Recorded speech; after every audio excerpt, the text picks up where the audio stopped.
Our next area of study is to look at what happens when electrons move from one energy level to another within an atom. Before we get started, the first thing that we need to look at are these 5 different phenomena that we have already discussed. All of these can be categorized by either waves or particles. Notice that all of these, reflection, refraction, interference, diffraction, polarization, all are classified as waves. However, only reflection and refraction are associated as working with particles as well.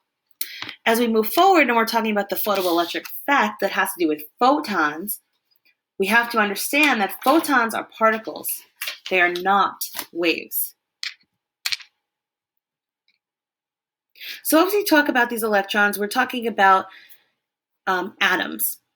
And in an atom, the lowest energy state for an electron is called the ground state, the very lowest energy level. Energy level diagrams show the amount of energy needed to liberate or free an electron. These are ionization energies, and they decrease with distance from the nucleus. Ionization energies will be positive or negative. To ionize means to either gain or lose electrons. So this diagram here represents an atom where you have a positive dense nucleus represented by the positive directly in the middle. You have these energy levels around the nucleus, and you can see that as you start at n equals 1, directly around the nucleus here, you start at 13.6 electron volts. As you move out further to 2, 3, 4, and so on, notice that as you move out further, your energy levels are going to decrease in terms of the electron volts. The negatives we'll talk about in a minute. This happens to be a hydrogen atom. We are only going to discuss hydrogen and mercury. And I know that this is hydrogen because when you look on your reference table, this happens to come from page 3, the very final page that we have not yet discussed. And on page 3, you have hydrogen and mercury. And when you look at hydrogen, hydrogen is given your energy levels in terms of numbers, so 1 through infinity. And mercury is given in terms of letters. So when you look, you should have A through infinity. So how much energy is required to release an electron from the ground state of hydrogen? So you're looking at page 3, you're looking at your hydrogen energy level chart, and you're looking at the ground state. Now, the negative that is associated there, we're going to use that in a minute. If you want to know how much energy is required, that's just the magnitude of that energy. So when you look at the ground state, it is 13.6 electron volts. It's just how much is needed. So if you're looking at how much is needed, that's just the 13.6, the value that it is associated with that particular energy level.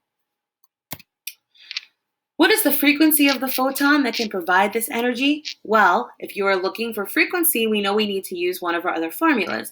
And when we use our formulas, other than the ones associated with our energy levels, we have to make sure that we convert to joules first. So, you first need to convert to joules, in which you should end up with 2.17 times 10 to the negative 18 joules. Taking that, we use E equals HF. Solving for F, we end up with 3.28 times 10 to the positive 15 hertz. What part of the electromagnetic spectrum does this frequency photon come from? Well, when you're looking at your spectrum on page 2 and you go to 10 to the 15 hertz, you should see that that directly lines up with ultraviolet. So electron orbits have energy related to their separation from the nucleus. When supplied with energy in the form of photons, these particles of light, electrons can jump to higher energy levels. Electrons at high energies naturally drop to lower energies and emit photons when this happens. And if you're emitting photons, you're emitting particles of light, so you should see light when this happens. To do this, we use the formula E photon equals EI minus EF, where EI is your initial energy level, EF is your final energy level.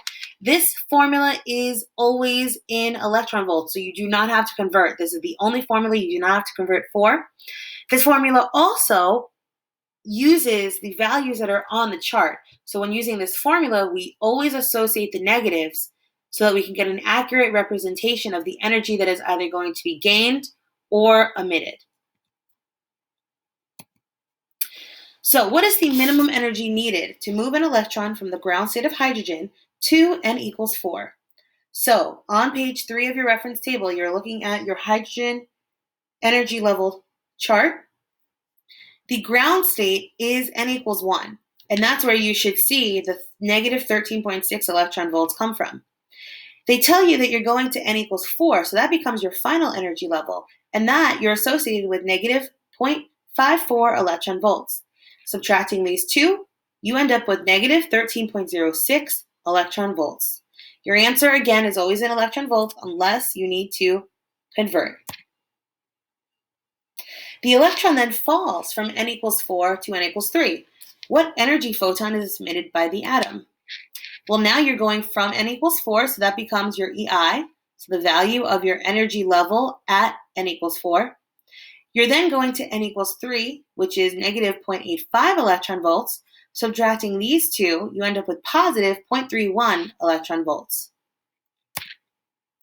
What is the frequency of the photon that is emitted? Again, you have to go through. Make sure if you're using any other formula, you are converting to joules first.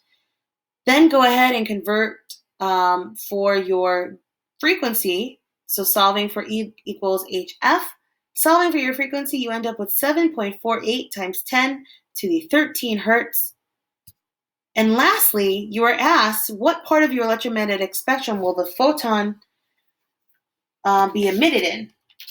And if you go ahead and you look on your electromagnetic spectrum, you should see that this falls in infrared.